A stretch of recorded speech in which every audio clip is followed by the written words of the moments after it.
네, 안녕하세요. 6월 9일에 실시되었던 고2 학생들의 교육청 모의고사 동아시아사 문제들을 같이 복습해 보겠습니다. 요번 6월달 고2 모의고사 시험 범위는요, 전 범위가 아니라 17세기 전후의 동아시아 전쟁까지만 나왔습니다. 그러니까 근현대사가 포함되어 있지 않기 때문에 딴 때같이 영상을 둘로 나누어 가지고 뭐 1번부터 10번까지 그렇게 하지 않고 20번까지 모든 문제를 한 영상에 다 담아 보겠습니다. 먼저 첫 번째 문제입니다. 요번 선사시대 문제는요, 바로 딱 보면은 신석기라는 것을 알 수가 있겠습니다. 맨 처음 왼쪽에 있는 빗살무늬 토기고요. 그 다음에 두 번째 거는 바로 황허강 하류 쪽이죠. 다원코 문화라고 하는 거, 특히 세발 토기가 여기 대표적인 사진으로 나왔습니다. 하여튼 왼쪽만 빗살무늬 토기만 놓고 보더라도 일단 신석기 시대의 문화를 묻는 문제라고 감을 잡아야 될 것 같고요. 하여튼 기왕 나온 김에 황허강 하류 쪽은 다원코어 문화, 신석기 문화, 그리고 그때 유물은 세발톡이고요.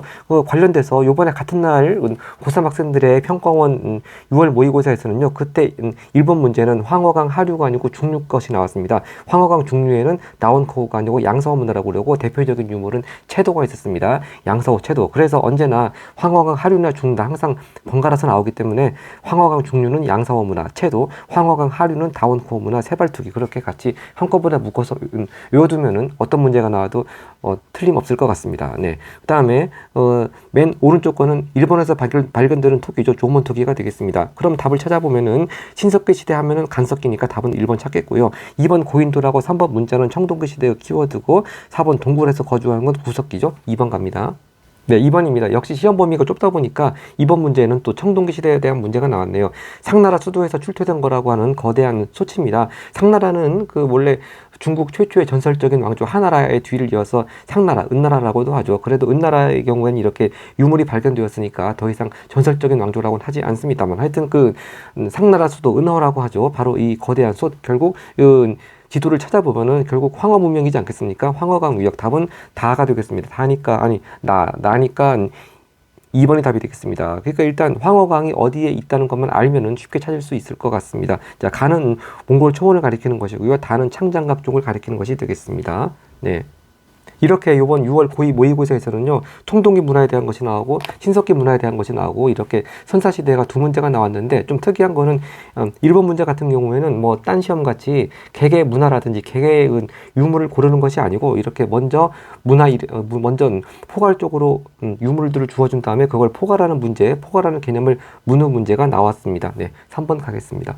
네, 3번의 경우는요, 고3 학생들의 경우에는 그렇게 어렵지 않은 문제 같은데, 하여튼 오답률이 59%가 나왔다고 합니다. 네. 일단, 왼쪽에 있는 비석은 일본 아리따자기의 시조로 불리는 이삼평이라고 하는 분의 기념비입니다. 그러니까, 임진왜란 때 많은 도공들이 잡혀갔죠. 그래서 일본의 한국의 조선의 도자기 문화를 전파를 했습니다. 두 번째 사진도 이분도 굉장히 유명한 분입니다. 임진왜란 때 일본에 잡혀간 성리학자이신데요. 그래서 일본에 가서 일본 주자학의 아버지라고 불릴 만큼 또 성리학을 전파했습니다. 특히 요번 고3 6월에도요, 바로 6번의 3번 선지에 이 강항의 제자 후지와라 세이카가 나왔습니다. 그래서 강항하면은 일본에 납치된 성리학자로서 일본의 성리학 전파뿐만 아니라 그 제자가 후지와라 세이카 그 이름까지도 같이 연결시켜서 알아둘 필요가 있겠습니다. 네, 답을 찾아보면 결국 이렇게 도자기를 잘 빚는 분이라든지 아니면 성리학자라든지 이런 분이 일본에 가게 된 건 결국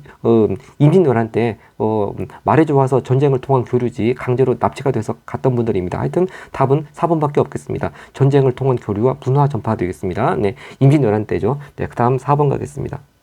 4번 각 국가에 대한 설명인데요. 결국 북방민족에 대한 문제들 항상 나오죠. 선우 아래 좌현황 우현황 이거 하면은 역시 항상 흉노족의 흉노의 키워드가 되겠습니다. 그럼 흉노에 대한 설명을 찾아보면요, 답은 2번이 되겠습니다. 한나라 고조 유방 때 특히 이 묵특선우죠. 묵특선우라는 이름이 나오면 또 한고조와 연결되겠습니다. 바로 기원전 200년에 평성산 전투라고 하는 전투에서 한나라 고조를 굴복시켰고 그 이후에 한나라는 이렇게 흉노에 공물을 바치는 관계가 됐습니다. 답은 2번. 이게 설사 그 흉노라고 하는 흉노에 해당되는 선지를 잘 찾지 못하더라도 나머지는 흉노에 해당되는 선지가 없다는 걸 확실히 알 수 있어야 될 것 같습니다. 1번 탕구투족의 이원호가 세운 나라는 서화죠. 서화는 1038년에 세워졌는데요. 특히 서화의 위치와 관련돼서 이번 고3 6월 모의고사에서도 4번 지도 문제가 나왔습니다만 항상 이 송나라 시대의 북방 민족들 뭐 서하, 금나라, 요나라 뭐 이런 나라들 항상 위치가 나오는 지도를 주어진 다음에 그 지도에 있는 나라가 어느 나라냐 그렇게 묻는 문제가 거의 킬러 문제로 늘 나오고 있습니다. 그러니까 그 서하의 위치 같은 경우도 이 고3 6월 모의고사 4번 지도 같은 건 참고해서 일단 중국 대륙 쪽에서 보자면은 북서쪽이고요. 실크로드 쪽 그쪽을 차지하고 있는 나라가 서하가 되겠습니다. 확실히 알아두면은 네, 좋겠습니다. 그리고 3번 선지 항전을 위해서 강화도로 수도 옮긴 건 바로 고려죠. 몽골과의 항전을 위해서 바로 고려 최우가 집권하고 있을 때 강화도로 옮겼고요. 4번 국학을 설립해서 유학교육을 진흥한 왕은 신라 통일 직후의 신문왕이고요. 국학 신문왕. 5번 혈연 관계를 기초로 한 봉건제 하면 한참 옛날로 올라가겠습니다. 바로 주나라의 봉건제를 가리키는 것이고 여기서 춘추 전국시대가 갈라지게 되었던 것이죠. 5번 문제 가겠습니다. 네, 5번은 연편 문제인데요. 그다지 촘촘하지가 않기 때문에 답을 고르는 건 어렵지 않았을 것 같습니다. 토번에 송첸칸포가 태종 어쩌고 나오는데 여기서 태종은 당나라 태종입니다. 그러니까 7세기 중반쯤 되겠고요. 하여튼 결론적으로 이 당나라 태종이 토번에 송첸칸포한테 그 황족의 딸인 문성공주를 시집보냈다. 바로 그렇게 그 북방 민족과의 화친을 위해서 한족 왕실의 공주를 시집보낸 그런 공주 보고 화번공주라고 그러죠. 하여튼 여기서 당나라 태종 때 일인데 답을 찾긴 쉽습니다. 결국 당나라가 수나라 다음이고 일단 바로 나아가 수건국하고 당 멸망이니까 답은 2번 찾기가 쉬웠습니다. 근데 기왕 나온 김에 자, 맨 왼쪽에 있는 남비의 멸망은 자, 항상 근현대사가 안 나오다 보니까 한무제에 대한 게 상당히 많이 나오는데요. 이 남비에서는 한나라 무제 때 멸망을 시켰죠. BC 111년입니다. 뒤에 보겠지만 고조선 멸망보다 이 남비의 멸망이 조금 앞섰군요. 네, 남비의 멸망 한무제 111년 BC. 그리고 다하고 라 사이에 가마쿠라 박부라고 하는 거 일본 최초의 무사 정권이죠. 가마쿠라 박부가 수립된 시기는 1185년입니다. 1185년은 우리나라 같으면 고려 때고요. 중국 같으면 송나라하고 나중에 또 몽골까지 이어지겠습니다. 그 다음에 조선을 건국한 해는 1392년이고 명나라가 멸망한 해는 바로 이자성의 농민 반란군이 자금성을 점령한 1644년이 되겠습니다. 이 연도들 정도는 확실히 알아두면 좋겠습니다. 6번 갑니다. 네, 6번은요. 명나라 황제들의 주요 제위기간 동안에 있었던 일을 서로 짝짓는 건데요. 이렇게 실선으로 된 게 원래 문제에 나와 있던 것이고 점선은 제가 표시한 겁니다. 먼저 문제에 주어진 거는요. 정통제라고 하는 황제가 토목보에서 몽골의 포로가 되었다. 자, 다른 황제들은 업적에 대해서 나오는데 이 정통제의 경우에는 좀 치욕스러운 일이 나왔습니다. 바로 중국 역사 중에서 치욕스러운 역사라고 하는 것 중에 하나인 바로 토목보의 변이라고 그러죠. 직접 황제가 전쟁에 나갔다가 몽골 부족 이때 오이라트부입니다. 토목보에서 잡혔을 때는 오이라트부, 이때 포로가 되었을 때는 1449년이 되겠습니다. 뒤에서 북노남회라는 상황이 나오는데 그때보다 약 100년 전의 상황입니다. 정통제 때가 되겠고요. 하여튼 일단 먼저 정통제가 주어졌으니까 그렇게 어렵지 않은 일만 남았습니다. 홍무제가 바로 명나라 태조 주원장이죠. 홍무제는 홍건적 출신으로 명나라 건국했고 이제 명나라 3대 황제 영락제가 가장 시험에 잘 나옵니다. 자, 영락제에 대해서 매일 늘 나오는 짝으로 나오는 키워드가 정화를 파견해서 조공 질서를 확대했다. 멀리 아프리카 쪽까지 갔죠. 인도양 건너가지고 항상 명나라 영락제 정화 그리고 뒤에 나오지만 자금성 건설 항상 늘 나오는 키워드가 되겠습니다. 답은 쉽게 찾을 수 있었고요. 그 다음에 1번을 보면요. 1번 금나라 공격해서 멸망시킨 거는요.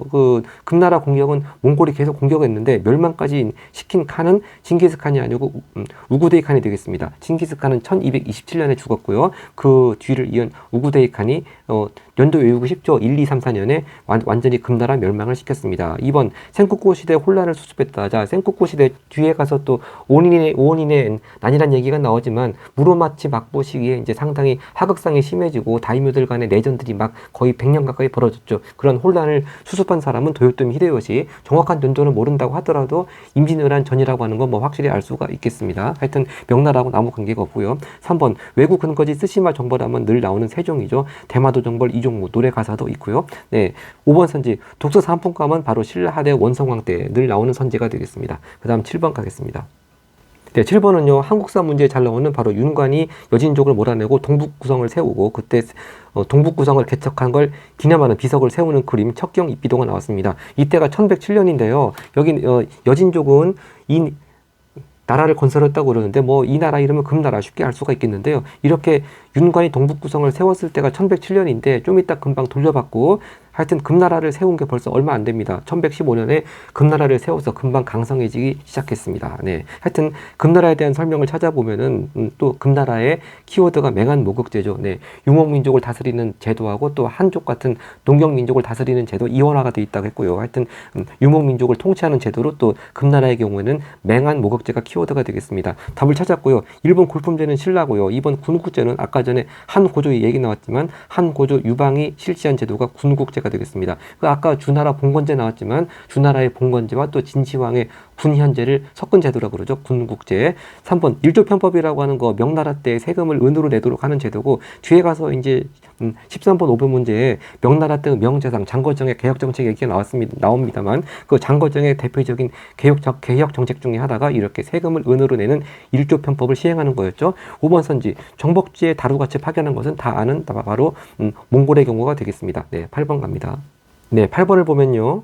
사상에 대해서 나오고 있는데요. 안양이 우리나라에 도입한 학문은 바로 성리학이죠. 또 뒤에 보더라도 신진사대부가 추진한 바로 고려 말기에 신진사대부가 추진한 바로 개혁의 사상적 기반 바로 성리학이 되겠습니다. 그리고 밑에는 좀 생소한 이름일 수 있는데요. 하야시 라자는 도쿠가와 이에야스 그런 바로 에도 막부 시대라고 하는 걸 연결시켜야 되겠고요. 하여튼 이 사상을 바탕으로 에도 막부의 각종 제도와 의례를 정비하는 데 기여했다. 이렇게 하야시 라자는 에도 막부에서의 각종 제도와 의례를 정비하는 데 기여했다. 바로 또 성리학으로 유명한 사람인데요. 요걸 아까 전에 3번 문제 임진왜란 때 일본에 잡혀간 그 강항 성리학자 얘기가 나오면서 강항의 제자가 후지와라 세이카라고 아까 정리를 했죠. 바로 후지와라 세이카의 제자가 하야시 라잔입니다. 그래서 일본 성리학의 계보 간단히 이렇게 정리하자면은 조선에서 건너온 강항, 후지와라 세이카, 하야시 라잔 그리고 각각의 또 중요 활동들 나올 때마다 정리하면 되겠습니다. 바로 성리학은 남송의 주희가 집대성했죠. 답은 1번이 되겠습니다. 남송은 아까 전에 우리 봤던 7번 그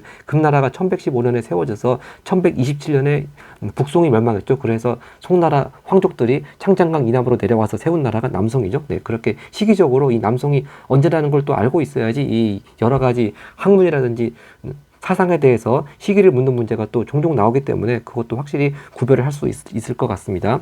2번 도다이사 대불이라고 하는데요. 이 도다이사라고 하는 거 일본 나라에 있는 아주 큰 절이죠. 이 도다이사 대불이 조성된 때가 8세기 중반입니다. 특히 이때 이렇게 불교에 많은 관심을 가지고 도다이사 이렇게 사찰이라든지 대불 이런 거에 큰 관심을 보인 천황이 쇼무천황입니다. 그러니까 기왕 도다이사 절 이름 나온 김에 8세기 중반에 쇼무천황 또 같이 또 정리하면 좋겠습니다. 3번 진시황제의 통치정책을 뒷받침한 건 법가죠. 아주 강력한 형벌, 아주 그렇게 상징되는 법과 사상이었습니다. 4번 동중서의 건의에 의해 관학으로 채택된 건 바로 유학이죠. 이 동중서란 이름이 나오면 바로 한무제 때입니다. 이번 시험세 때 상당히 한무제가 잘 나오는데요. 하여튼 한무제 때의 동중서 건의에 의해서 유학이 관학으로 채택이 되었습니다. 5번 자비와 윤회사상 해탈 추구한다. 그러면 또 불교의 대표적인 키워드가 되겠습니다. 9번 갑니다. 네, 9번도요. 포괄적인 주제를 묻는 것인데요. 맨 왼쪽의 학생은 발해에는 중앙통치제도로 삼성육부 그리고 가운데 일본은 중앙관제로 이관팔성 또 맨 오른쪽에 고려는 과거제를 시행했다. 바로 당나라의 율령체제가 이렇게 여러 동아시아 나라들한테 전파가 되고 각각의 그 나라들이 이걸 당나라의 율령체제를 그대로 본딴 것이 아니고 각자 자기 나라의 특성에 맞게 또 특색 있게 좀 변형을 시켜가면서 이렇게 정착을 시키는 그런 내용이 되겠습니다. 그래서 이걸 포괄하는 내용은 1번 선지 율령체제의 전파와 수용이 되겠습니다. 그래서 역시 발해의 예를 보면요. 당나라 삼성육부를 본따긴 했지만 당나라 삼성육부, 삼성의 이름은 중서성, 문하성, 상서성인데 발해는 이름이 약간 틀리죠. 중대성, 정당성, 선조성이었습니다. 이번 고3 6월 모의평가 2번 자료에도 이렇게 중대성, 정당성 이런 성들의 이름이 주어지고 삼성 중에 2개 이름이 주어지고 이걸 통해서 발해라고 하는 나라를 찾을 수 있는 그런 문제가 나왔습니다. 그리고 일본은 아예 삼성도 아니고 이관팔성이죠. 여기서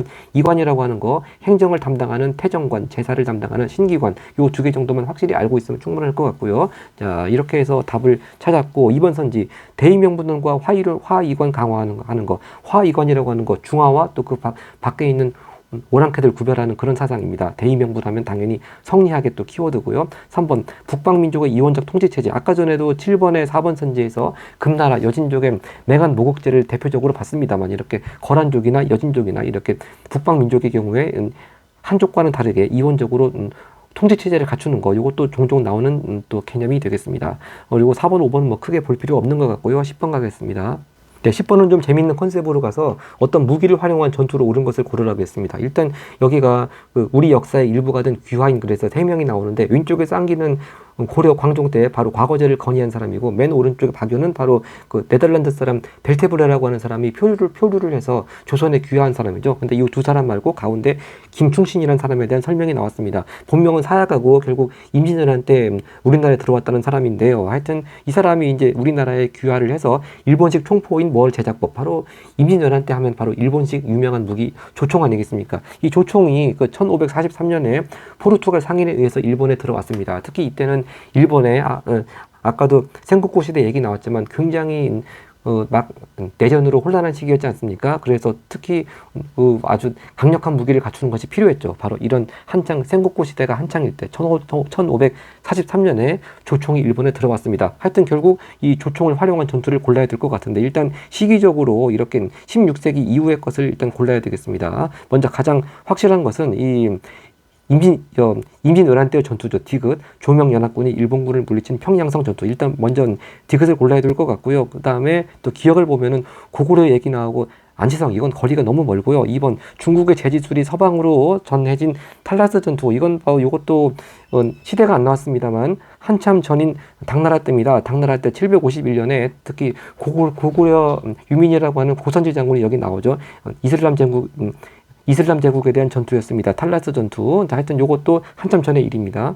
네, 이렇게 니은 탈라스 전투를 제끼고요. 그럼 남은 건 릴일입니다. 특히 이렇게 일본 사람들끼리 싸운다고 하는 게 바로 또 센고쿠 시대를 딱 연결을, 센고쿠 시대와 네, 이렇게 센고쿠 시대를 연상하는 그런 전투 이미지가 되겠습니다. 답은 리을입니다. 이걸 정확히 정리하자면요, 나가시노 전투라고 하는 거 1575년입니다. 거의 센고쿠 시대 막바지죠. 바로 오다 노부나가하고, 여기 이름 안 나왔습니다만 도쿠가와 이에야스와의 연합군이 다케타 가스요리를 물리친 전투입니다. 나가시노 전투. 자, 여기서 특히 조총이 아주 강력한 무기로 사용됐습니다. 자, 이 나가시노 전투 얘기가 고3 요번 6월 모의고사에서도 9번 리을 자료도 나왔습니다. 그러니까 상당히 중요한 전투 키워드가 되겠습니다. 네, 11번 가겠습니다.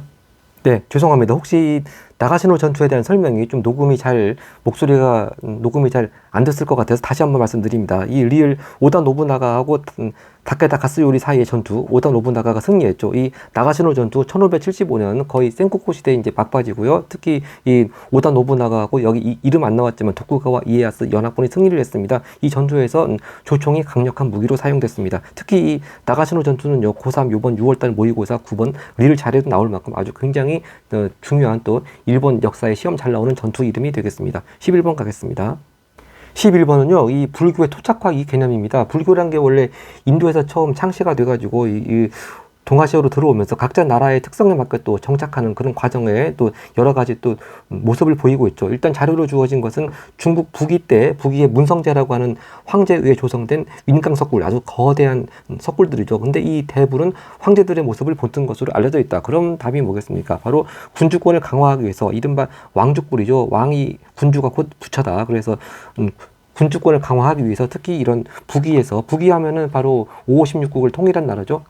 화북 지역을 통일한 나라입니다. 뒤에도 나오겠지만 이렇게 북위에서 윤강석굴을 만들었습니다. 하여튼 이 불교의 토착과 여러 모습 중에 이렇게 자료에 나타난 이런 모습들은 바로 일본 선지 군주권을 강화하기 위해서 불교가 이렇게 또 활용이 되었다. 그렇게 답을 찾을 수 있고요. 여기서 혹시 헷갈릴 수가 있는 게 불교의 토착과 또 하나의 모습이 또 각 나라의 토착 신앙과 융합을 하는 모습입니다. 근데 하여튼 이 자료와는 3번은 관계가 없죠. 일단 그래도 기왕 여기 3번 선지로 나온 김에 일단 우리나라 같은 경우는 절에 이렇게 산신령을 모시는 산신각이 세워져 있죠. 바로 이게 우리나라 전통 토속신앙과의 또 그런 융합을 하는 모습이고요. 일본 같은 경우에는 일본 토속신앙이 신토라고 하는 것이 있죠. 모든 부처님 한 사람만 신으로 인정하는 것이 아니고 굉장히 모든 사물마다 다 신이 깃들어 있다고, 그런 신앙인데, 그런 일본 전통의 신토와 결합을 한 것을 가리키는 용어가 신불습합이라고 합니다. 신불습합. 그래서 예를 들어 가지고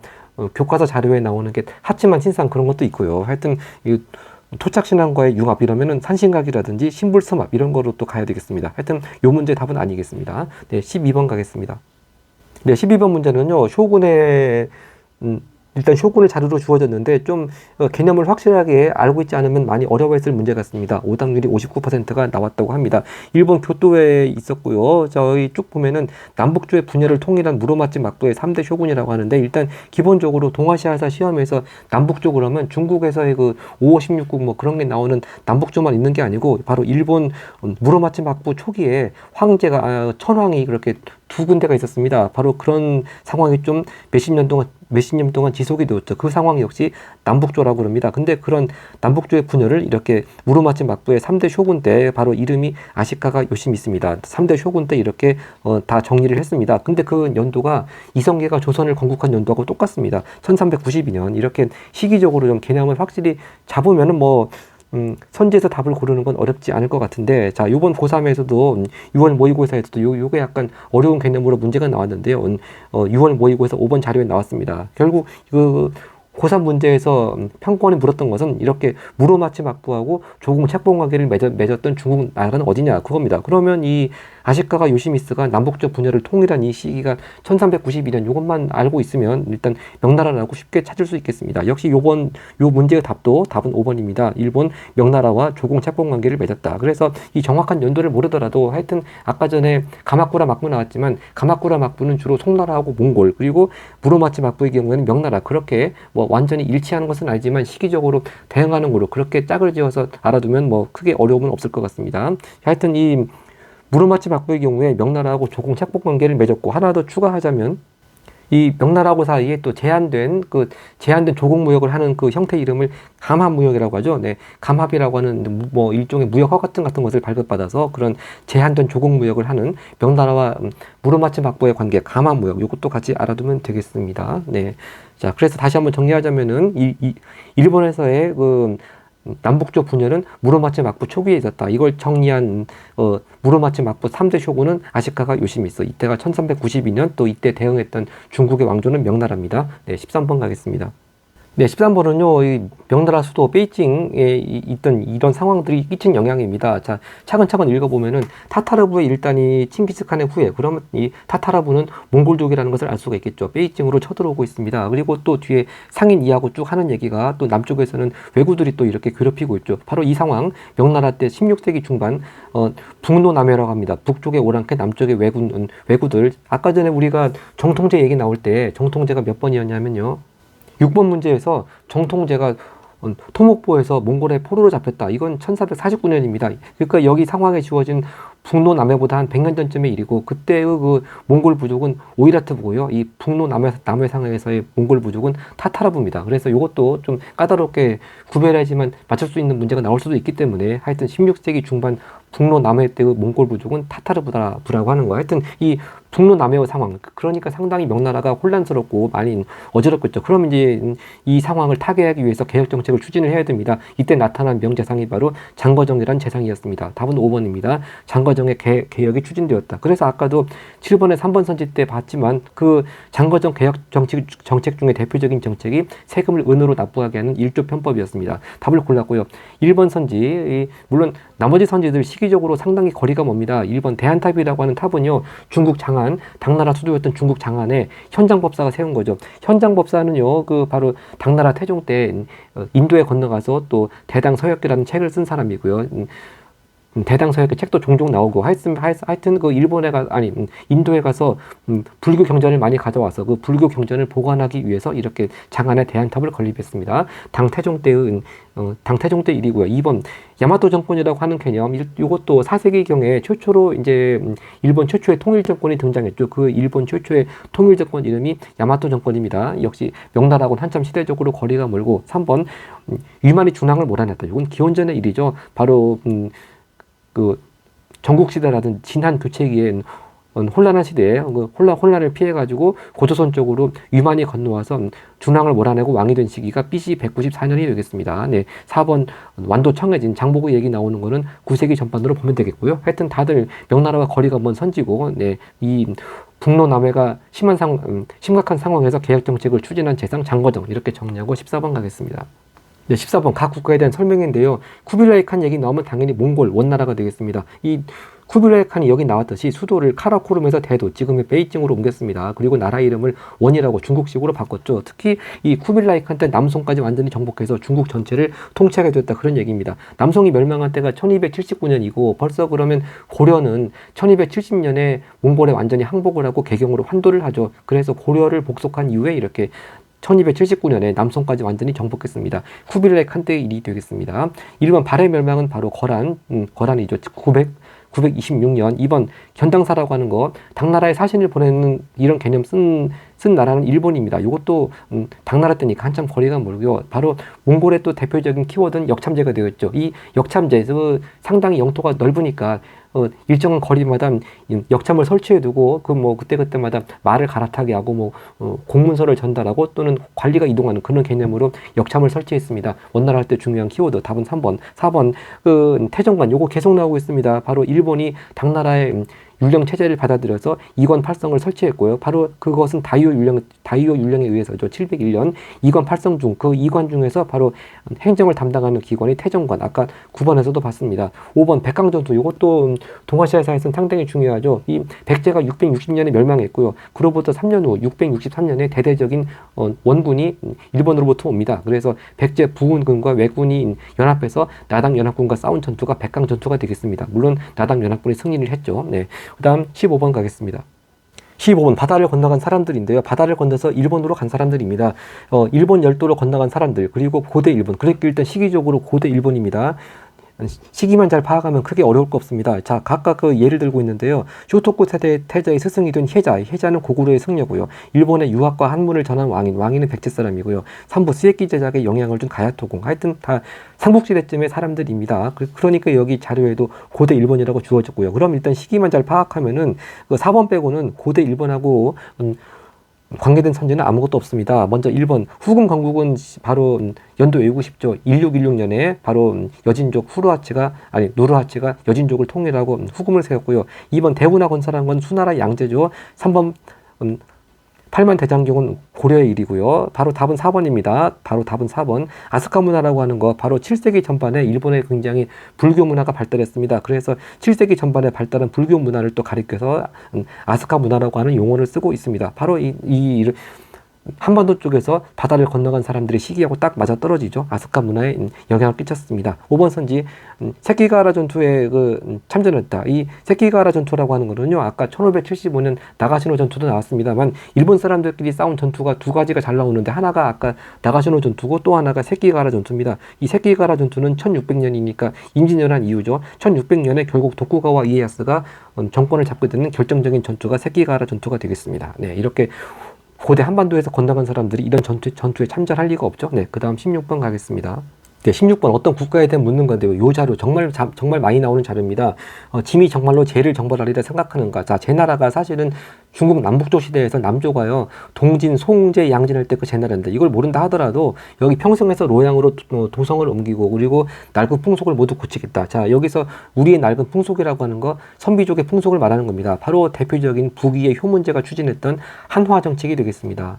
네, 이렇게 한족의 문화에 동화시키자, 그런 정책이 한화 정책이죠. 북위 효문제가 이렇게 수도를 로양으로 옮긴 때가 493년입니다. 5세기 말엽이 되겠습니다. 그러면서 여기 아래쪽 자료에도 호복 금지 조치를 했다. 그러니까 오랑캐식의 복장을 입지 마라. 아주 강력하게 선비족의 풍습을 버리고 한족의 풍습을 따라하겠다는 정책을 펴고 있습니다. 바로 북위가 되겠습니다. 그럼 답은 3번입니다. 이 원래 화북 지역이요, 서진이 멸망한 다음에 5개의 북방 민족들, 흉노, 선비, 저갈, 강 5개의 민족들이 거의 16개 정도의 왕조를 세웠는데, 그 5, 16국을 화북지역을 통일한 왕조가 바로 이 북위가 되겠습니다. 이 북위가 화북지역을 통일한 해는 바로 효문제가 통일한 것은 아니고요. 그보다 훨씬 전에 439년입니다. 그러니까 거꾸로 아까 전에 효문제가 이렇게 수도를 옮긴 때는 493년이고요. 그에 앞서 북위가 화북지역을 통일한 해는 493을 거꾸로 한 439년에 외우기 쉽게 화북지역을 북위가 통일했습니다. 네, 1번 대조영 건국은 발해고요. 2번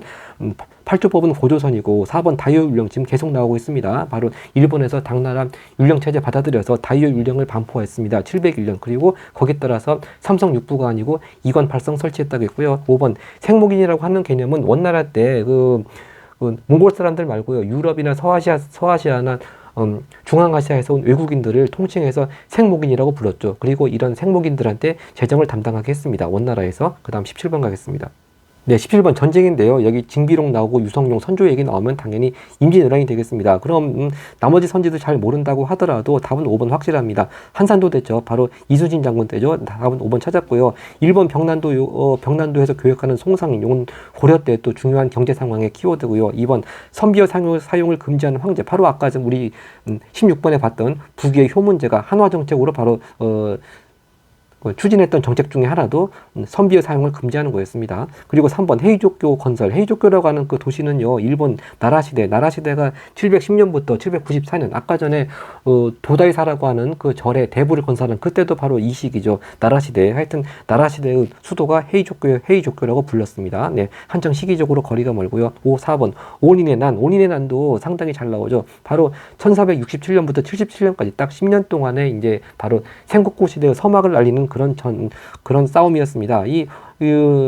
아까도 무로마치 막부 나왔지만 그 무로마치 막부와 쭉 진행되던 중에 쇼군의 후계자 자리를 놓고 다툼이 벌어진 난이 원인은 아니고 이제 원인의 난부터 시작해가지고 서로 막 다이묘들 간에 이렇게 특히 하극상이 심하게 각축을 벌이면서 거의 내전같이 100년 동안 그런 내전이 벌어진 시기가 생국고 시대가 되겠죠. 네, 그래서 원인의 난은 무로마치 막부 시기에 생국고 시대의 서막을 알리는 그런 하군 무사들의 난이었습니다. 네, 그 다음 18번 문제 갑니다. 18번요. 어떤 나라의 대외관계를 찾는 건데요. 그럼 이 나라가 어떤 나라인지부터 알아야 되겠죠. 이 나라를 세운 사람이 바로 절도자 출신의 조광윤입니다. 바로 송나라 태조죠. 그 송나라 바로 직전이 5대 19기였죠. 뒤집어 얘기하면 당나라가 멸망한 다음에 혼란하게 분열되었던 시기를 5대 19기라고 하고, 바로 5대 19 거의 막바지에 후주죠. 후주. 네, 후주라고 하는 나라에 조광윤이 있었고, 그 조광윤이 후주의 황제로부터 왕위를 물려받고 송나라를 세우고 중국을 다시 통일했습니다. 하여튼 결국 송나라의 대외관계를 묻는 문제인데요. 답을 찾아보면 제일 잘 나오는 게 이렇게 거란과 화친을 맺고 세패를 바치기로 한 그런 약정, 바로 전연의 맹약이라고 그러죠. 연도 외우기 쉽게 1004년이었습니다. 1004년에 송과 거란 간의 전연의 맹약이 체결되어서 화친이 이루어졌습니다. 답을 찾았고요. 1번 위구르에게 화번공주 보냈다. 역시 아까 전에 토번에게도 화번공주 보냈지만 역시 위구르 역시 당나라 때의 일이 되겠습니다. 2번 선지 외온 노구광에게 금인을 하사한 왕은 후한 때 광무제고요. 3번 선지 조선을 침략해서 군신관계를 맺은 나라는 청나라밖에 없죠. 그리고 5번 선지 호라즘 정벌하고 비단길 장악한 때는 바로 몽골, 특히 징기스칸 때가 되겠습니다. 19번 갑니다. 19번도요, 무슨 화폐로 보는 동아시아사라고 하는데요. 결국 어떤 황제에 대해서 묻는 겁니다. 이 황제가 서역으로 파견한 장건, 바로 그럼 장건하면 한무제죠. 네, 계속 한무제에 대한 문제가 상당히 많이 나오고 있습니다. 그래서 이렇게 장건을 파견해서, 물론 목적은 흉노를 견제하기 위해서 대월제라고 하는 나라하고 동맹을 맺는 것이었습니다만 그 목적은 달성하지 못했지만 이렇게 장건을 파견해서 왔다 갔다 하는 과정에서 비단길이 개척되었다고 하는 그 의의가 있는 것이고요. 하여튼 답을 찾아보면 역시 계속 앞전 시험 세트에서 한무제 하면 또 고조선 멸망인데, 아까 남비의 멸망은 한 번 나왔죠. 역시 고조선 멸망 요 문제 나왔습니다. 답은 1번. 아까 남비의 멸망은 BC 111년이고요. 고조선 멸망은 그보다 약간 뒤 BC 108년이고요. 2번 자금성 건설, 아까도 6번에 4번 선지에 가서 명나라 영락제와 관련돼서 정화를 파견했다 나왔습니다만, 또 영락제의 대표적인 키워드가 수도를 난징에서 자금성으로 옮긴 것이죠. 네, 2번 영락제. 3번 팔기제라고 하는 거, 아까 여진족에 대해서는 맹암모곡제 한번 나온 적이 있습니다만 나중에 이렇게 누르하치가 이렇게 여진족을 통일하고 후금을 세웠지 않습니까? 그 후금을 세운 누르하치가 이렇게 만들었던 여진족의 군사 행정제도가 또 팔기제가 되겠습니다. 그러니까 팔기제는 후금청 그렇게 걸쳐있는 제도라고 보면 되겠고요. 4번 후삼국 통일은 왕건이고, 5번 안남도호부. 무슨 도호부라고 얘기 나오면 당나라가 이제 주변의 지역들 점령한 자리에 통치하기 위해서 세운 기관이 바로 도호부죠. 그래서 안남도호부 같으면 또 베트남 지역을 정벌하고 세운 기구가 안남도호부인데요. 이때 황제는 당나라 태종이 아니고 고종입니다. 우리가 보통 당나라 태종이 제일 시험에 많이 나오고 유명하지만 그 신라가 삼국을 통일할 당시에도 그렇고, 또 이때 안남 도호부를 설치할 때도 그렇고, 이때 당나라 황제는 고종이었습니다. 마지막 20번 보겠습니다. 네, 20번 사절단이 파결된 시기인데요. 어떤 사절단인지 보겠습니다. 조선 한성에서부터 출발을 해가지고 일본으로 건너가서 일본 그 에도까지 가네요. 자, 지금의 도쿄 쪽 에도에 있던 막부, 바로 에도 막부지 않겠습니까? 바로 요건 그럼 임진왜란 이후에 우리나라하고 일본 간의 국교가 재개된 다음에 일본에 파견된 사절단입니다. 여기도 나왔듯이 약 200년 동안에 12회 걸쳐 파견된 통신사가 되겠습니다. 제가 잘못 적었는데 수신사는 강화도 조약 체결된 이후에 보낸 사절단이 수신사고요. 그 전까지는 통신사가 되겠습니다. 그럼 결국 에도 막부 시대의 일을 묻는 건데요. 이 에도 막부라고 하는 게 중국에서는 청나라, 또 우리나라 조선 후기, 또 에도 막부가 1603년부터 메이지 유신이 있던 1868년까지 상당히 기니까 진짜 이 시기에 일을 묻는 문제는 정말 무궁무진하게 나올 수 있습니다. 하여튼 요번 문제에서는 3번 연행사가 답입니다. 이 연행사라고 하는 게 중국에서 청나라에 보내는 사실을 연행사라고 불렀죠. 명나라에 보내는 사실은 좀 명나라는 천자의 나라로 떠받들다 보니까 천자를 뵈러 간다고 해서 조천사라고 했고요. 청나라는 좀 약간 좀 얕잡아 봐가지고 연행사라고 불렀습니다. 답은 3번입니다. 네.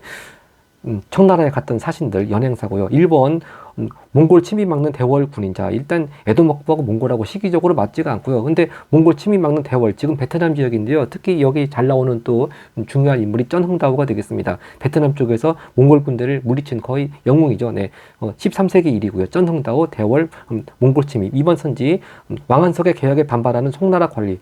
송나라 역시 일단 에도 막부하고 거리가 멀고, 특히 왕한석의 개혁이 등장하는 시기가 11세기 후반입니다. 그러니까 천 몇 년 되죠. 자, 아까 전에도 거란하고 전연의 맹약 나왔지만 특히 송나라 때에는 북방 민족들 뭐 거란, 금나라, 아직 금나라는 있기 전이죠. 특히 거란, 서하 이런 나라들하고 화친을 유지하기 위해서 상당히 많은 세패를 바치고 경제가 많이 어려워졌습니다. 그래서 왕한석 등이 이렇게 신법을 시행했습니다만 또 많은 반발에 부딪혀가지고 결국 좌절하고 말았습니다. 하여튼 왕한석 얘기가 나오면은 또 송나라 때 개혁 정치고요. 4번 선지 장보고 도움으로 귀국하는 일본의 승려. 아마 이름은 나오지 않았지만 9세기 때 앤리를 말하는 것 같습니다. 특히 앤리는요, 이렇게 당나라에 가서 입당 구법 순례 행기라는 또 책을 남겼죠. 가끔 시험에 나옵니다. 5번 호류사 5천 목탑을 백제의 장인이 건설했다고 하는데, 하여튼 백제는 물론 여기서 우리나라 한반도에서 일본으로 건너갔으니까 아까 전에 문제에도 도웨인 나왔습니다만 그런 도웨인 중에 한 명이겠습니다만, 하여튼 에도 막부하고는 거리가 상당히 멀죠. 네, 그래서 이런 거에 낚이면 안 되겠습니다. 이렇게 해서